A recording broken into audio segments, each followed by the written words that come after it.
जब भी इस तरह के मामले सामने आते गए, हत्याएं होती गए, लोगों की जान जाती गए, तो राजनीतिक दलों के नुमाइंदे उन चिताओं की राख से अपनी कुर्सियों को साफ करते नजर आते गए, चमकाते नजर आते गए। और आज भी इंदौर में यही हुआ। सबसे पहली टिप्पणी आपकी क्यों ना इसी सियासत पर हो जाए। देखिए, इंदौर का जो मामला है, वो बहुत ही गंभीर और संवेदनशील है। इस पर राजनीति ना होते हुए इसकी ऐसी घटनाएं प्रदेश में आगे ना घटें, चर्चा इस पर होनी चाहिए। दूसरी, जिन लोगों के परिवारों से लोग गए हैं, क्या उनको इस राजनीति से लौटाया जा सकता है? ये बड़ा गंभीर विषय है।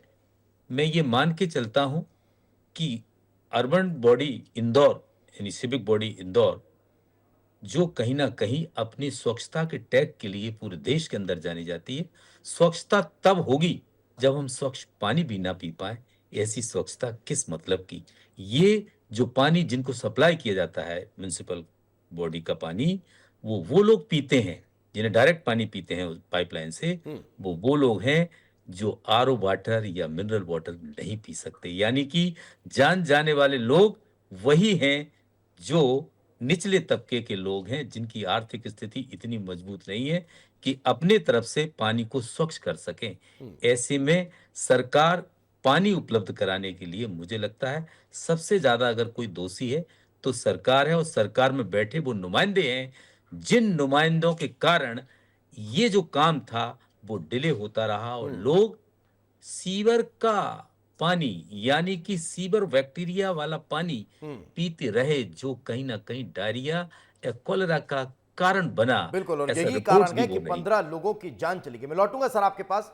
राजपाल सिंह सिसोदिया साहब हमारे साथ जुड़े हुए हैं। सिसोदिया साहब, आपकी नजरों में जी। कौन जिम्मेदार है और कैसे नमस्कार। अब इस मसले को लेकर जो सियासत को रहेगी उसे शांत किया जा सकता है? देखिए, सबसे पहले तो ये जो दूषित पेयजल वाली जो घटना हुई है इंदौर की, ये बहुत ही दुर्भाग्यपूर्ण है।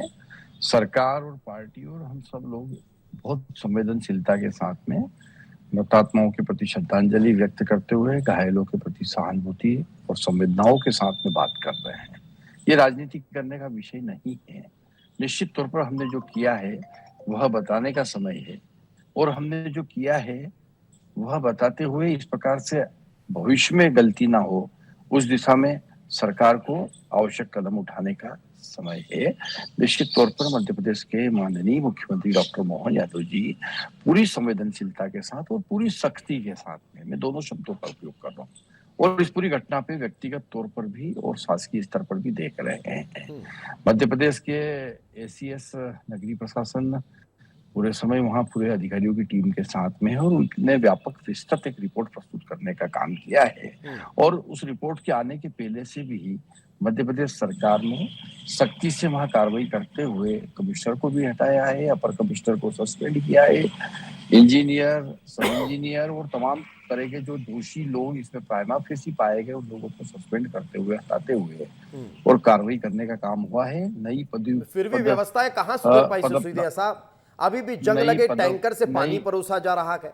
वो जो फूटी हुई पाइपलाइन है उसके मरम्मत में अभी भी 40% काम बचा नई हुआ है। पदस्थापना वो भी अभी होने भी का इसी काम तरह से हुआ चल रहा है, और वही नई दूषित पानी पदस्थापना लोग के पी साथ रहे साथ में पूरी संवेदनशीलता के साथ माननीय मुख्यमंत्री जी ने रैपिड रिस्पांस टीम का गठन करके और लगभग 8,000 परिवारों में सर्वे कराने का काम किया। उसमें से 1,100 परिवारों को तत्काल मौके पे ही जो है प्राथमिक सहायता देने का काम किया। 272 लोग जो अस्पताल में थे उसमें से 272 में से 200 वो लोग 201 लोग जो है वहां पर इलाज अभी वर्तमान में करा रहे हैं। नहीं नहीं, ये सब तो हम लगातार बता भी रहे हैं, मैंने आंकड़ों में भी गिना दिया। लेकिन मैं तो ये सवाल कर रहा हूं सिसोदिया साहब, ये तस्वीर देखिए ना, आप अगर देख पा रहे हैं तो ये तस्वीर देखिए। ये जंग लगा हुआ टैंकर जो पानी सप्लाई कर रहा है, ये उस पानी को और साफ कर देगा या खराब कर देगा? ये स्थानीय स्तर पर जो प्रशासनिक अमला है ना सर, उसकी नाकामी बता रहा हूं मैं। मुख्यमंत्री जी बहुत अच्छा काम कर रहे हैं, बहुत अच्छा एक्शन लिया, लेकिन जो स्थानीय अधिकारियों की नाकामी है वो भी तो उजागर करेगी गए। निश्चित तौर पर जो भी इस घटना में दोषी है, जो भी इस प्रकार के कृत्य में शामिल है, उनके खिलाफ कार्रवाई होने का काम तो होगा, पर इस कार्रवाई से ही सिर्फ बात नहीं बनेगी। हम सरकार स्तर पर इस प्रकार के जो अधिकारी कर्मचारी है जिनने ये त्रुटि करी है, ये ना हो पुनरावृत्ति, इस दिशा में भी सरकार वहां पे काम कर रही है। ठीक, मैं लौट रहा हूं आपके पास। लगातार अमित जी से कमेंट ले लेता हूं। अमित जी, कांग्रेस 11 तारीख को प्रदर्शन करेगी, तब तक तो न जाने कितने और दूसरे हादसे सामने आ जाएंगे, दूसरे मामले सामने आ जाएंगे, किसी को क्या पता। और सवाल तो ये भी खड़ा होता है कि जो अभी हमने सुन रहे थे हम, जो वहां पर बीजेपी और कांग्रेस के जो समर्थक हैं वो आमने सामने जब हुए तो ये कह रहे थे कि कैलाश विजयवर्गीय, पुष्यमित्र भार्गव, उनके बेटे, ये तो लगातार पिछले 3-4 दिनों से यहीं घूम रहे हैं ना, आ रहे हैं, दिन रात दिख रहे हैं। कहाँ हैं नगर निगम के नेता प्रतिपक्ष, कहाँ हैं कांग्रेस पार्टी के प्रदेशाध्यक्ष, कहाँ हैं कांग्रेस पार्टी के वो बाकी बड़े नेता जो इंदौर से ही निकले हैं? क्यों नजर नहीं आ रहे? क्यों लोगों के बीच भागीरथपुरा में नहीं पहुंच रहे? देखिए, बात दरअसल ये है कि 2004 में मध्य प्रदेश की भारतीय जनता पार्टी की सरकार ने एशियन डेवलपमेंट बैंक से 904 करोड़ रुपए लिए थे। किस लिए लिए थे? कि हम जो हमारे 4 महानगर हैं उसमें जो पानी की व्यवस्था है उसको सुधारेंगे। 904 करोड़ रुपए छोटा मोटा वो नहीं है, बहुत बड़ा बजट है।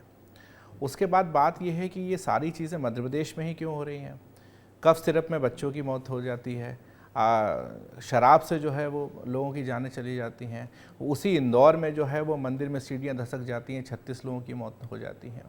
बात दरअसल ये है कि इंदौर की जनता ने जब बड़ा दिल करके अधिकतर पार्षद भारतीय जनता पार्टी को जिताए, सारे विधायक भारतीय जनता पार्टी को जिताए, देश में सबसे ज़्यादा वोटों से वहाँ के सांसद जीते, वहाँ के स्थानीय शासन जो कि नगरीय प्रशासन मंत्री हैं मध्य प्रदेश के, जिनकी ऊपर जिम्मेदारी है कि वो मध्य प्रदेश के सभी लोगों को अच्छे से अच्छा पानी पिलाएं, उनके विधानसभा क्षेत्र में ये हालात हैं, तो क्यों ना भारतीय जनता पार्टी से सवाल किए जाएं। बात दरअसल ये है, आज कोई चुनाव नहीं है, अभी कोई 6 महीने कोई चुनाव नहीं है, अभी कोई 1 साल कोई चुनाव नहीं है।